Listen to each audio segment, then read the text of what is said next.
car il a fait des merveilles dans ta vie. Il t'a sauvé de la boue, il t'a racheté. Chers amis, bonjour et joie nouvelle de nous retrouver sur les ondes de la 100.3. Il est 8h03 dans le studio de Christ Radio. Nous avons un peu de retard et l'émission ne sera pas en direct sur Facebook parce qu'on a quelques petits problèmes de connexion. Alors nous continuons quand même avec notre thème. Nous sommes dans Luc. Alors vous savez que normalement ce matin à 8h, 10h30, souvent MC est avec nous, mais elle a été empêchée ce matin. Elle s'excuse. Et donc nous continuons donc dans l'évangile de Luc. Et dans Luc chapitre 3, nous sommes arrivés au baptême de Jésus-Christ. Et on va faire donc une réflexion sur le baptême. On a déjà commencé à parler du baptême. Alors pour moi, il y a 3 baptêmes. Il y a le baptême de Jean-Baptiste. Il y a le baptême de Jésus-Christ qui est le baptême dans l'Esprit Saint.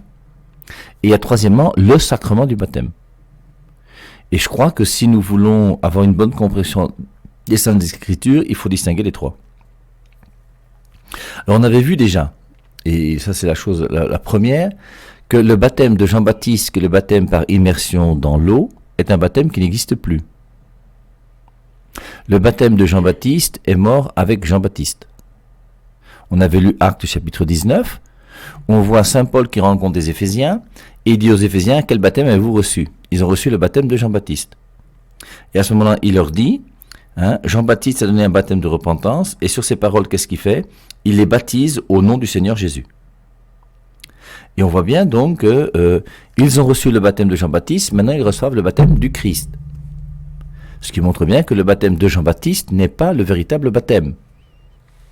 Jean-Baptiste, je vous rappelle, on a vu ce personnage, hirsute, bizarre, qui est au désert, qui est habillé d'une manière bizarre, qui mange d'une manière bizarre, qui est très ascète, il mange peu, il fait beaucoup d'efforts, il fait beaucoup de pénitence. Il a un langage sévère et dur, engeance de vipère, qui vous a demandé de venir jusqu'à moi. Et il remet les choses au clair d'une manière propre. Et il dit bien, et il annonce que lui, il est venu pour annoncer, il n'est que la voix qui crie dans le désert, aplanissez le chemin, parce que celui qui doit venir va arriver, il est même déjà au milieu de vous, je ne suis pas digne de délier la courroie de ses sandales. Et on voit bien comment Jean-Baptiste, donc, est un personnage particulier, qui est là pour annoncer Jésus-Christ. Il faut que lui grandisse et que moi je diminue, dira-t-il. Et il sait que sa vocation, c'est d'annoncer le Messie qui doit venir. De même que son baptême ne fait que annoncer le baptême de Jésus-Christ qui va venir. Alors maintenant, la confusion dans la tête de beaucoup de personnes, c'est que Jésus-Christ va accepter de recevoir le baptême de Jean-Baptiste. Et en acceptant le baptême de Jean-Baptiste, on voit comment la voix du Père va se faire entendre, Jésus-Christ sera là, l'Esprit Saint va descendre comme une colombe, et on voit à travers ce baptême de Jean-Baptiste les 3 personnes divines qui sont présentes. Mais ces 3 personnes divines qui sont présentes ne sont pas la conséquence du baptême de Jean-Baptiste. Et c'est pour ça que on avait vu que Jésus-Christ a été baptisé par Jean-Baptiste dans Matthieu chapitre 3, dans Marc au chapitre 1, dans Luc au chapitre 3 et dans Jean au chapitre 1, dans les 4 évangiles. Et plus tard, il va recevoir un autre baptême. Jésus-Christ s'est mis dans le rang des pécheurs et a accepté de recevoir humblement le baptême de Jean-Baptiste, qui ne lui sert à rien bien sûr, parce que lui, il n'a pas besoin de repentance, il ne pêche pas. Et en faisant cela, il va montrer aux apôtres comment c'est important de respecter cet homme de Dieu qui s'appelle le prophète Jean-Baptiste. Il dira bien que c'est le plus grand des prophètes, le plus grand de l'Ancien Testament. Personne n'est né d'une femme qui soit aussi grand que Jean-Baptiste par rapport à l'Ancienne Alliance. Et donc, tout ça nous fait comprendre ce personnage bizarre qu'est Jean-Baptiste, qui a été annoncé par Malachie, chapitre 3, 4, où on dit que c'est Élie d'abord qui doit venir, on l'a confondu avec Élie, en tout ça on va pas revenir. Il n'y a pas de réincarnation chez les chrétiens, donc la réincarnation n'existe pas, et Jean-Baptiste n'est pas Élie qui est revenu, mais il est venu avec le même zèle que Élie. Comme si aujourd'hui je vous dis quelqu'un qui persécuterait les chrétiens, on dirait que Adolf Hitler est revenu. Alors que c'est pas Adolf Hitler, mais c'est quelqu'un qui persécute les juifs comme Adolf Hitler. Voilà. Alors tout ça, donc, on comprend donc que Jean-Baptiste, lui, a donné son baptême. On avait vu la dernière fois qu'il n'a pas formé d'apôtres et d'églises pour avoir une succession. Aujourd'hui, l'église de Jésus-Christ, elle existe qu'aujourd'hui. Moi, je fais partie de l'église de Jésus-Christ. L'église de Jésus-Christ, c'est l'église catholique, c'est l'église primitive, c'est celle qu'il a fondée, c'est celle pour laquelle il est mort. Et cette église, au fur et à mesure du temps, des siècles, va continuer et est là. Avec les différents ministres de l'église qui existent, avec nos 260 des poussières de papes qui sont succédés à la tête de l'église catholique dont le siège est à Rome. Et tous ces papes sont là et ont organisé l'église, et l'église continue jusqu'à aujourd'hui. Et ça fait 2000 ans donc que notre église catholique existe. Et nous sommes la seule église qui existe depuis 2000 ans, depuis que le Christ est venu sur la terre. Où sont aujourd'hui les successeurs de l'église de Jean-Baptiste? Cherchez pas, vous n'en trouverez pas. Et c'est pour ça que Jean-Baptiste, lui, il a baptisé de son baptême, et on a vu que le baptême de Jean-Baptiste, c'est le baptême de Jean-Baptiste. Alors excusez-moi de me répéter, mais c'est important d'insister. Parce que le baptême de Jésus-Christ, c'est un baptême qui a été donné par ses ministres, puisque Jésus-Christ a demandé, allez de toutes les nations, faites des disciples, baptisez-les au nom du Père, du Fils et du Saint-Esprit. Jean-Baptiste n'a pas demandé à ses disciples de continuer à baptiser du baptême par immersion totale dans l'eau. Et c'est pour ça qu'on voit bien la différence qu'il y a entre ce personnage que Jean-Baptiste et ce personnage que Jésus-Christ. Jean-Baptiste n'a pas fondé d'église, Jésus a fondé une église. Et Jésus-Christ a donné un pouvoir à ses apôtres, il leur a dit, je suis avec vous chaque jour jusqu'à la fin du monde. Il a voulu une église, Matthieu 16, 18, Pierre, tu es Pierre, sur cette pierre je bâtirai mon église, et les portes de la mort ne pourront rien contre elle. Le péché ne peut rien contre l'église du Christ bâtie sur pierre. Et il est mort pour elle, il l'a rendue sainte et sans tache, comme vous le savez. Et surtout, l'église, elle est colonne et appui de la vérité. La parole de Dieu se trouve dans cette église. Donc on voit bien la différence qui existe entre ce personnage de Jean-Baptiste et ce personnage de Jésus-Christ.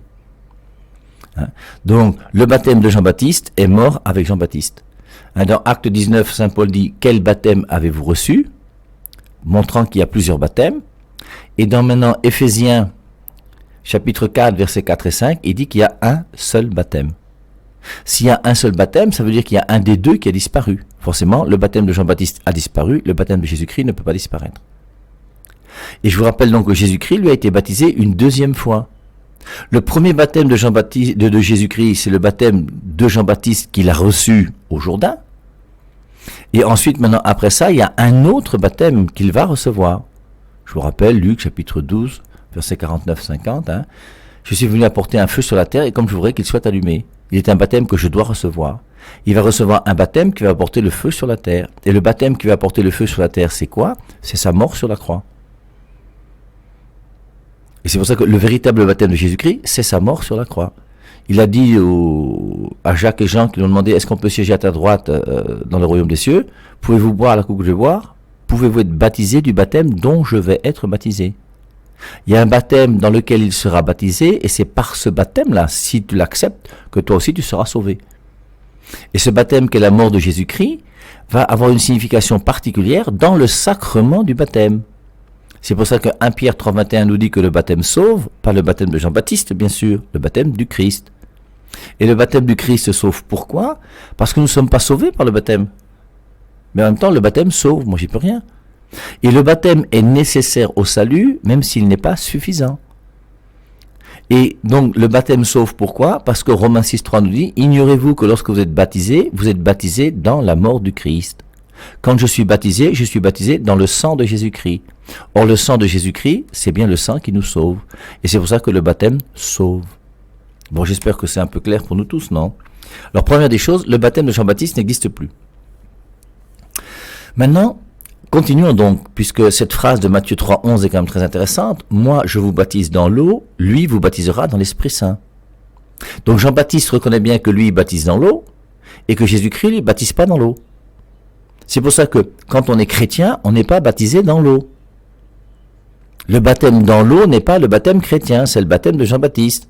C'est pour ça que dans Matthieu chapitre 3 verset 14, Jean-Baptiste dira, ce n'est pas à moi de te baptiser, mais c'est plutôt à moi de recevoir ton baptême.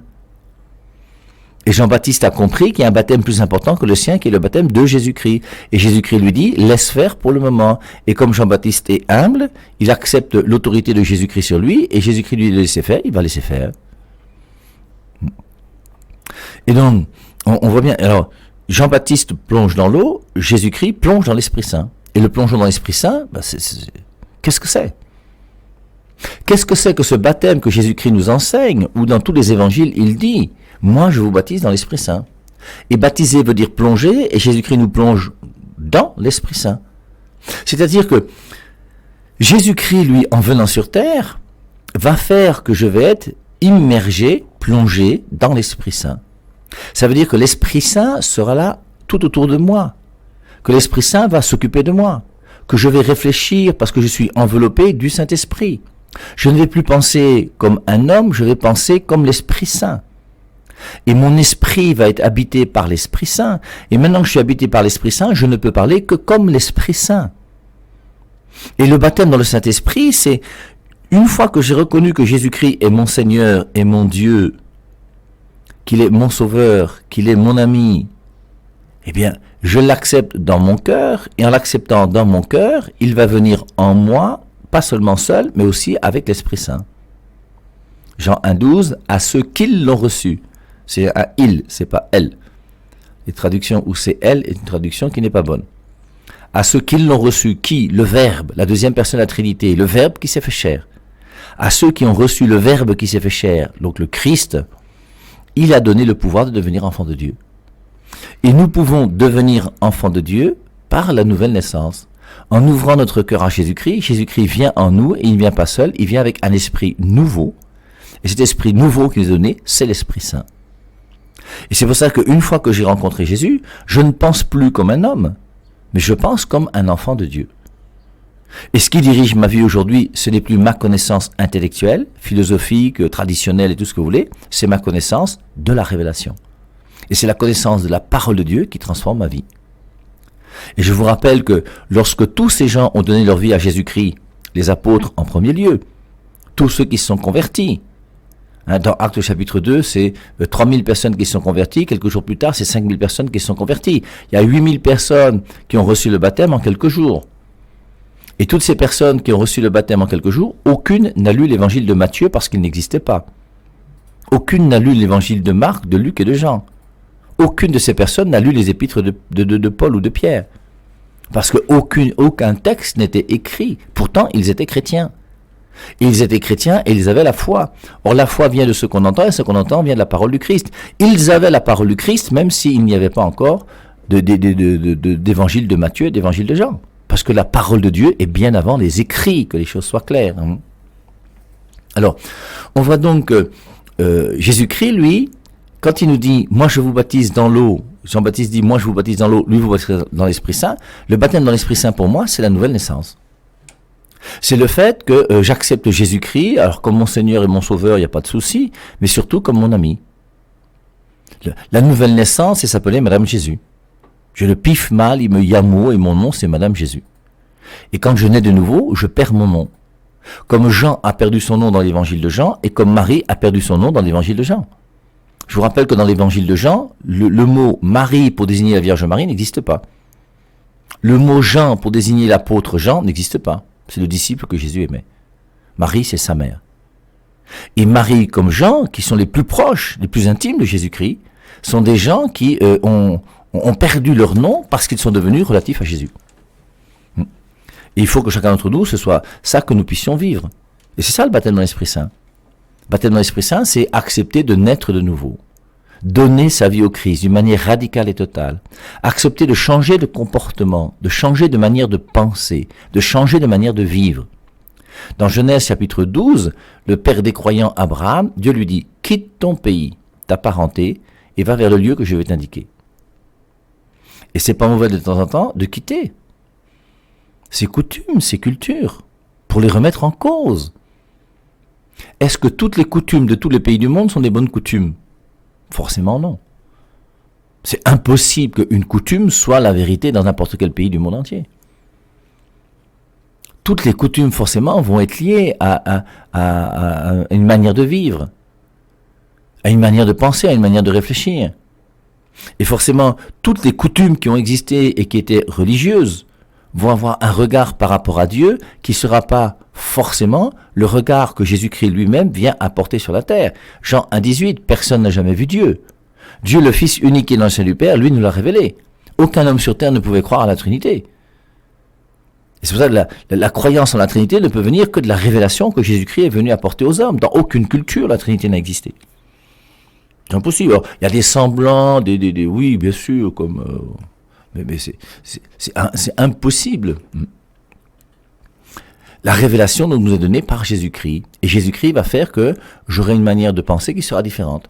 Et notamment par rapport à l'Ancien Testament, il va dire quelque chose à la fin de Matthieu chapitre 5, où il dira aimez vos ennemis, priez pour ceux qui vous persécutent, bénissez ceux qui vous maudissent.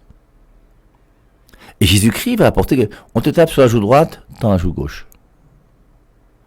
Une femme est condamnée pour adultère, que celui qui est sans péché lui jette la première pierre. Le fils prodigue quitte son père, voilà, soyons miséricordieux. Et il y aura une nouvelle doctrine enseignée par Jésus-Christ, qui va faire que nous sommes devenus chrétiens, parce que nous nous laissons habiter par l'Esprit Saint, par la parole de Dieu, et cet Esprit Saint, cette parole de Dieu, transforme notre vie. Ce qu'on appelle la nouvelle naissance. Alors, on pourrait, si vous voulez, revenir au début du livre des Actes des Apôtres, au chapitre 1. Alors, acte 2, vous savez, c'est la Pentecôte. Et dans acte 1, Jésus-Christ, qui est ressuscité, un jour qu'il les tenait réunis, je suis dans acte chapitre 1, le verset 4, un jour qu'il les tenait réunis, il leur dit de ne pas s'éloigner de Jérusalem, mais d'attendre ce que le Père avait promis. Je vous en ai déjà parlé, leur dit-il, Jean a baptisé dans l'eau, mais vous serez baptisés d'ici peu dans l'Esprit Saint. Alors c'est très curieux. Il dit ça dans Actes chapitre 1, le verset 5. Et une fois de plus, non seulement dans Matthieu, dans Marc, dans Luc et dans Jean, mais même dans Actes des Apôtres, il dit Jean a baptisé dans l'eau, mais vous serez baptisés d'ici peu dans l'Esprit Saint. Or, les apôtres dont on parle là, je suis persuadé qu'ils ont déjà été baptisés. Rappelez-vous l'évangile de Jean au chapitre 3. Après la discussion avec Nicodème. Jean 3, 22, Jésus se promenait dans la terre de Judée, là il séjournait avec eux et il baptisait. Jean 4, 2, on précise, toutefois Jésus ne baptisait pas lui-même, mais c'était ses disciples. Donc les disciples de Jésus-Christ baptisaient. Est-ce qu'ils pouvaient baptiser sans avoir reçu eux-mêmes le baptême? Personnellement, je ne pense pas. Donc ils ont déjà reçu le baptême. Et maintenant dans Actes chapitre 1, Jésus dit au verset 5, Jean a baptisé dans l'eau, mais vous serez baptisés d'ici peu dans l'Esprit Saint. Je vous rappelle que dans Jean chapitre 20, Jésus-Christ a soufflé sur eux, il leur a dit, recevez l'Esprit Saint. Tous ceux à qui vous remettrez les péchés, ils leur seront remis. Tous ceux à qui vous les maintiendrez, ils seront maintenus. Et Jésus-Christ a donné aux apôtres l'Esprit Saint déjà le jour même de la résurrection. Et là, il dit, vous serez baptisés d'ici peu dans l'Esprit Saint. Qu'est-ce que c'est que ce baptême dans l'Esprit Saint? Et pour nous, dans Actes chapitre 2, le baptême dans l'Esprit Saint correspond à quoi? Non pas au sacrement du baptême, mais au sacrement de la confirmation. La descente du Saint-Esprit est liée directement dans l'Église depuis toujours au sacrement de la confirmation. Est-ce que le baptême dans le Saint-Esprit implique aussi la confirmation? Alors, toutes ces questions, c'est nous faire comprendre justement que le baptême dans le Saint-Esprit ne peut pas s'arrêter uniquement au sacrement du baptême. Le baptême dans le Saint-Esprit étant pour moi la nouvelle naissance. Donc ça veut dire que j'accepte de recevoir Jésus-Christ dans ma vie. Et comme dit 1 Corinthiens 7, il dit que restez dans la situation dans laquelle vous êtes lorsque vous avez rencontré Jésus-Christ. Je vais vous lire 1 Corinthiens chapitre 7. Donc lisons rapidement 1 Corinthiens 7. Que chacun demeure dans l'état où il était lorsqu'il a été appelé. Et donc, je suis appelé par Dieu. J'ai déjà une femme et des enfants. Je fais comment? Tu ne peux recevoir le baptême que si en même temps tu reçois la confirmation, le mariage, tous les sacrements. Pourquoi est-ce qu'on ne peut pas donner le baptême à des gens qui vivent en concubinage? Parce que le baptême que tu reçois va faire de toi un enfant de Dieu, va te purifier du péché originel, et en recevant le baptême, tu ne peux pas recevoir le baptême pour vivre dans la fornication. Or, si tu as un homme ou une femme avec qui tu habites, avec qui tu es, qui est ton concubin ou ta concubine, tu ne peux te mettre en règle par rapport à Dieu que si, dans la situation dans laquelle tu es, tu reçois tout ce que l'Église te propose. Et comme tu as ta femme à la maison, Tu as ton mari à la maison, ton concubin ou ta concubine, avec tes enfants. Forcément, si tu veux recevoir le sacrement du baptême, ça veut dire que tu veux t'engager à mener une véritable vie chrétienne. Ta vie chrétienne va impliquer aussi de vivre ta vie conjugale. Et c'est pour ça qu'en recevant le baptême, tu recevras en même temps la confirmation, tu recevras la communion, tu recevras le sacrement du mariage en même temps. Et c'est pour ça que, vous voyez, vivre dans l'Esprit Saint, recevoir Jésus-Christ et accepter l'Esprit Saint, c'est accepter, maintenant que l'Esprit Saint est en moi et avec moi, de vivre la situation qui est la mienne, conformément à ce que Jésus-Christ demande de moi. Et comme Jésus-Christ dit que le mariage n'est pas facultatif, je vous rappelle, Genèse chapitre 1, verset 28, Dieu les bénit et il leur dit, soyez féconds, multipliez la terre, remplissez-la. Bien, si tu te retrouves acceptant Jésus-Christ dans ta vie en ayant déjà une femme et des enfants, mais tu dois accepter de recevoir à l'église tous les sacrements qui sont prévus pour quelqu'un qui a une femme et des enfants. C'est-à-dire non seulement le baptême, la communion, la confirmation et même le mariage. J'espère qu'on se comprend un peu, non? Et c'est pour ça que c'est en ce sens-là, moi, que je pense que ce baptême dans l'Esprit Saint dont parle Jésus-Christ dans Actes au chapitre 1, le verset 5, Jean a baptisé dans l'eau, mais vous serez baptisés d'ici peu dans l'Esprit Saint. Et ils seront baptisés dans l'Esprit Saint comment? En recevant l'Esprit Saint, qui est la confirmation. Et le baptême dans le Saint-Esprit va impliquer une vie chrétienne qui fait que tu vas t'engager maintenant dans l'Église à recevoir tout ce que l'Église te propose. Habituellement, pour nous aujourd'hui en tout cas, quand tu te convertis, c'est pour accepter de suivre le Christ d'une manière radicale. Et la plupart des gens qui se convertissent aujourd'hui au christianisme ne sont pas des adultes, ce sont des enfants. Si vous regardez la définition du baptême dans le catéchisme, vous verrez que la définition du baptême dans le catéchisme, elle est liée plutôt aux enfants. Or, à l'époque de Jésus, dans les évangiles, il ne s'adressait pas aux enfants. Jésus-Christ n'a pas choisi des apôtres qui avaient 4 ans et 5 ans. Il n'a pas fait une garderie, une nurserie. Il a pris des gens qui étaient mûrs, qui avaient déjà même femmes et enfants. Il leur a dit, venez à ma suite, moi je vais vous former. S'il avait formé des enfants de 4 ans, et qu'il avait fait 3 ans de formation et qu'ils aient 7 ans, ils auraient dit quoi à qui à 7 ans? Mais rien du tout. Et c'est pour ça qu'il fallait des Pierre, des Jean, des Jacques, qui avaient 40 ans, 50 ans, qui étaient déjà des gens qui baroudaient. Si bien que lorsqu'ils auront leurs 50 et quelques années qu'ils commenceront à parler, on respectera déjà leurs cheveux qui commencent à devenir blancs. Et Jésus-Christ, lui, lorsqu'il a parlé donc dans les évangiles, il parlait pas aux enfants. Il parlait à des gens en leur disant, mais convertissez-vous, je suis Jésus-Christ, suivez-moi, mettez ma parole en pratique. Et c'est pour ça que quand Jésus-Christ prêchait, il prêchait la conversion qui est la nouvelle naissance, et cette nouvelle naissance qui conduit ensuite les gens au baptême. Et forcément, s'adressant à des adultes, la plupart du temps, tous les passages que vous verrez dans les Écritures sont des passages qui s'adressent au baptême des adultes, puisque Jésus-Christ parlait à des adultes. C'est pour ça que on comprend pourquoi des gens tordus qui pensent être plus intelligents que tout le monde refusent le sacrement du baptême des enfants. Le fait de refuser le sacrement du baptême des enfants, c'est pas biblique, hein? C'est curieux quand même de voir que ces gens se disent bibliques et plus bibliques que les bibliques, mais alors ils font de la Bible, font ce qu'ils veulent. Comme disait quelqu'un, les protestants sont unis dans la Bible à partir du moment où ils ne l'ouvrent pas. Et dès que tu commences à ouvrir la Bible, c'est la catastrophe. Je vois, vous qui êtes contre le baptême des enfants, donnez-moi un seul verset biblique qui dit que le baptême des enfants est mauvais. Puisque vous êtes si fort, non? Le baptême des enfants, refuser le baptême des enfants, c'est pas quelque chose de biblique. C'est l'intelligence de l'homme qui va commencer à réfléchir bêtement sur 2 versets, qui sont Marc 16,16, celui qui croira et sera baptisé sera sauvé, et sur 1 Pierre 3,21, qui dit que le baptême est un engagement à suivre le Christ. C'est vrai que c'est écrit, oui. Et c'est vrai que le baptême est un engagement à suivre le Christ, oui, quand on s'adresse à des adultes. Et c'est vrai que quand on s'adresse à des adultes, Marc 16,16, celui qui croira et sera baptisé sera sauvé. Un adulte doit croire avant d'être baptisé. Tu vas pas commencer à te promener dans la rue et commencer à verser un peu d'eau sur la tête sur quelqu'un en disant je te baptise au nom du Père, du Fils et du Saint-Esprit. C'est évident que tu vas pas commencer à te balader avec ton éléphant. Vous connaissez l'éléphant, non?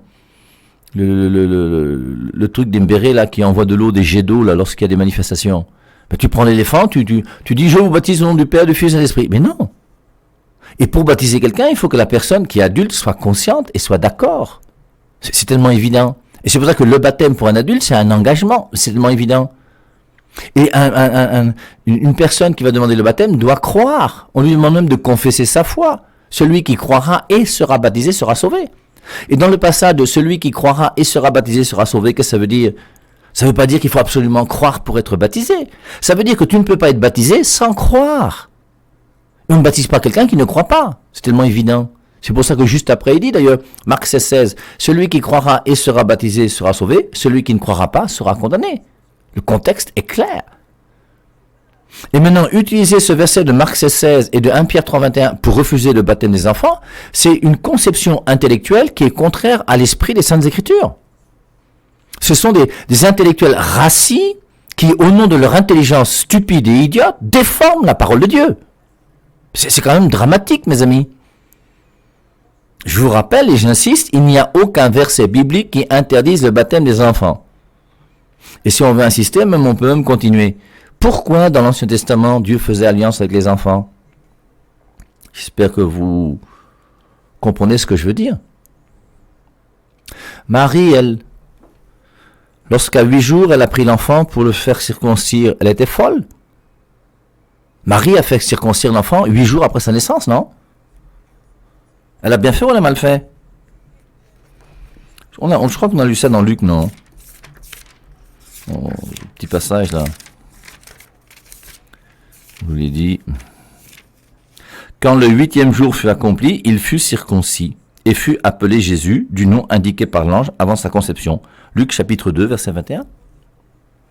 Et Marie a amené Jésus, qui était un enfant, à la synagogue pour qu'il soit circoncis. L'enfant là, il était conscient de quoi, lui? Mais c'est ce que Dieu a demandé à Abraham dans Genèse chapitre 17. Et Dieu a dit à Abraham qu'il faut que vous puissiez recevoir la circoncision à partir de 8 jours. L'enfant doit être circoncis, sinon il ne fait plus partie d'alliance. Est-ce que l'enfant était conscient? C'est pour ça qu'au bout d'un moment, vous voyez, on arrive au nom des Saintes Écritures à dire des bêtises énormes. Et la plus grosse bêtise, je vous assure, c'est de croire que seule la Bible est la parole de Dieu. Je n'arrive pas à comprendre que des gens peuvent justifier que seule la Bible est la parole de Dieu. C'est incompréhensible. Ceux qui ne comprennent pas, allez faire un tour sur mon site, Père Hervé Marie Ignard, H-I-G-N-A-R-D. Regardez les vidéos sur les dangers de la Bible et sur la distinction entre Bible, parole de Dieu et Biblette. Alors, le baptême de Jean-Baptiste n'existe plus. Le baptême dans le Saint-Esprit, c'est la nouvelle naissance. Et on continuera donc tout à l'heure avec le sacrement du baptême. Il est tout